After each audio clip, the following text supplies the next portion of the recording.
One of the things that I thought was interesting, we wrote a couple years ago, I guess, when you guys first hired Colin as your weatherman, and she was telling me that he came in last year because he thought something might be going to happen, and he told you on Saturday that, Kari, there's going to be weather at 6:30. I mean, that's crazy. Yeah, he did. He came in on Friday. He said, I think we could have some issues. I said, okay, and we just have to keep working on it.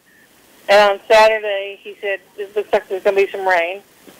And I mean, it wasn't like the TV station meteorologist hadn't predicted it either. But the one thing he does that is he's only looking at our 26.2 miles. He doesn't care what's happening in Yukon unless it's going to impact our 26 miles, or Midwest City, or not. Where the TV stations have to pinpoint the entire metro area or state area. Mm-hmm. Colin is only looking at our course. He said it's going to happen at race time.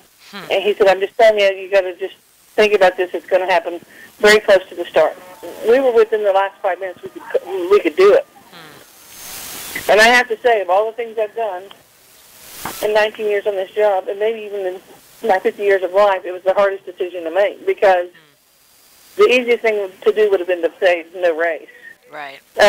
In some ways, at some points in the morning would have been the safest. But luckily, the city worked with us closely and were willing to extend the close times on the streets.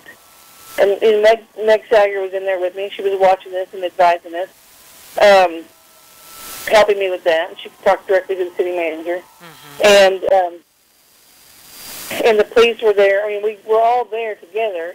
But I mean, ultimately, I had to say go or no go. When people have trained for a year or 9 months to a year, have flown in from 49 states, it's a hard call to say, you know what, it's raining out here, or it's lightning at the lake, or we're worried about this storm. And we were. We worried about all that. But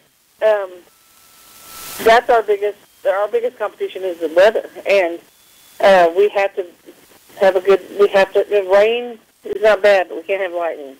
When you think back to last year, I mean, it probably seems like a long time ago, but probably 5 minutes ago at the same time. Like, does that race, will it resonate different with you for a while, do you think, because of what you guys went through before you actually got to start? I'll never forget it. I mean, we've had a lot of tough decisions to make here.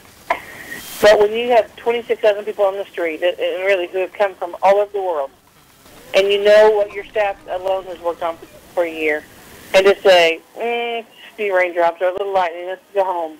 I mean, you don't make that decision lightly. It was absolutely a tough decision to make.